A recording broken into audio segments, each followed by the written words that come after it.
I'd have to make my way up this mine shaft in order to go on. Maybe the machinery could help me with that.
Great. Another cable car. Just great.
could see Cauldron Lake. I thought I could make out the spot where the island and the cabin had been.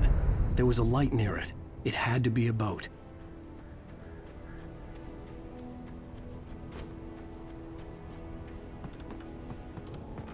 I was close now. I had to get there fast. I dreaded what I would find.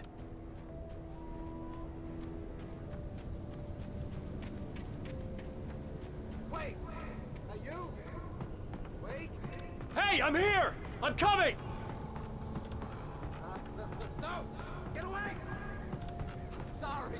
Please, it's late. The boss didn't know who he was messing with. I didn't know. I swear, I didn't know. We don't have his wife. We don't know where she is. She's probably...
Previously on Alan Wake, I'm hunted by the law. Sheriff, Wake's running.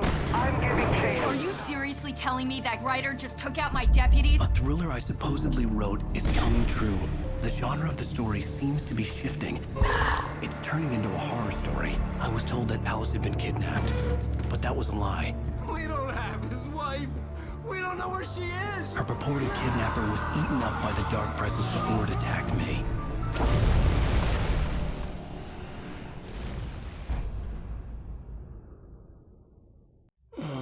Alan, shh, baby.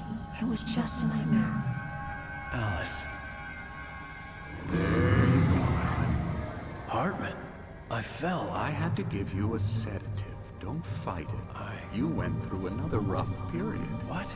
Right now, it's very important that you stay calm. We don't want you to have another episode. You're a patient at my clinic. Have been for a while now. The shock of your wife's death triggered a mental illness. No, you're lying. You're suffering from various symptoms of undifferentiated schizophrenia. Bastard. It's okay, Alan. Just let go.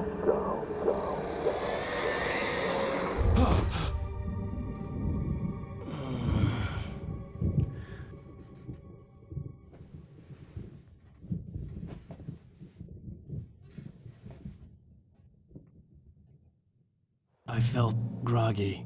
Whatever Hartman had bumped in me was making me numb. I felt like this was happening to someone else. Someone I was watching on television. I couldn't think. Couldn't focus. The door was locked. I was a prisoner here.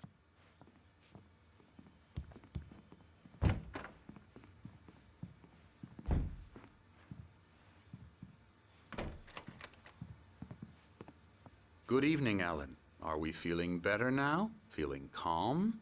Yeah. I see you brought your pet gorilla with you. So sure, I'm calm. I get the message. Loud and clear. Quite right. That's the spirit. You're being very brave, Alan. I understand you're confused. I would be more concerned if you weren't suspicious of me. I don't blame you for it. Big of you. Now, why don't you come with me? We'll reacquaint you with my clinic and go over everything you might have forgotten. Little walk and some fresh air? Yes, it will do you good. This corridor is for patients. Most of them aren't here right now. Jack took them out for a fishing trip, except for the ones who are particularly vulnerable, of course.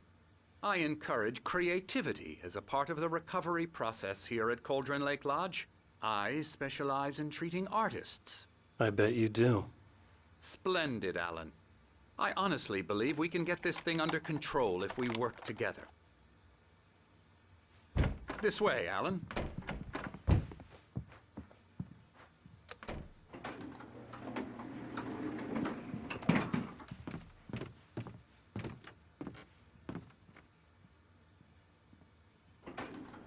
Now, Alan, from past experience with you, I know I need to get right into the heart of the matter as quickly as I can after an episode. So I'm just going to say this. Alice is dead. No.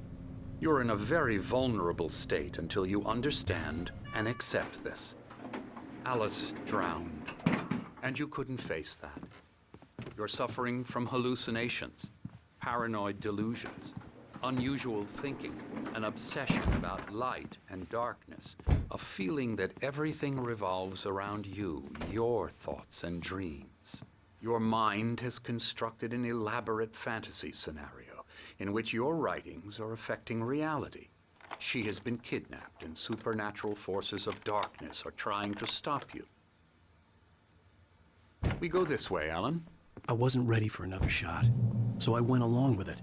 He had to be lying. But under the influence of the drug he had given me, I had to fight not to believe his words. It's all in your head. You've been making it up. Apart from the tragic accident with your wife, no one has been killed. Your delusions are just a manifestation of your subconscious mind trying to protect you from the too painful truth. Unless we fight the fantasy, it will return. I know the instinct is to resist me, but think about it. Doesn't this make far more sense than the insane supernatural conspiracy you have concocted in your mind? You're a skeptic by nature, Alan. We both know this. Everything can be explained logically.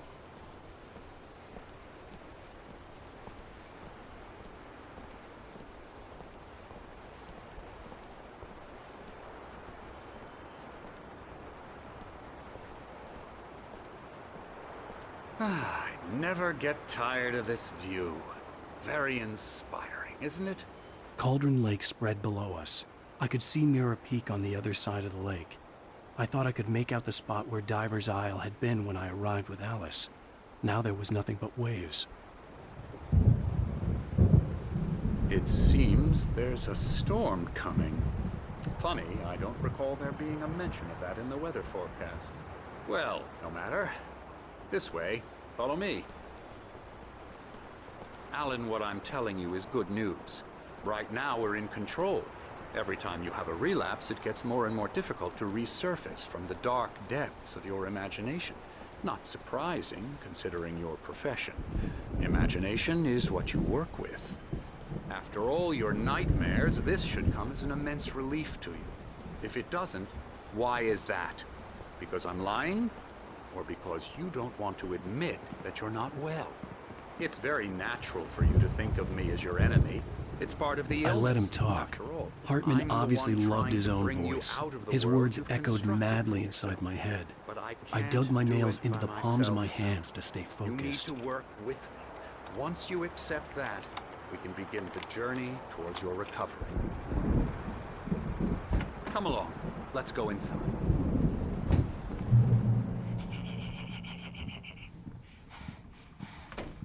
Now, here's the entrance to the office wing. That's for staff only.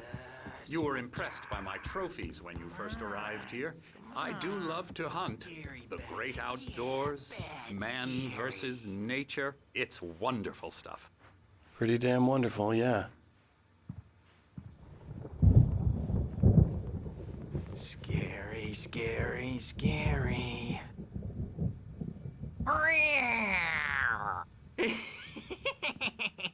Emerson.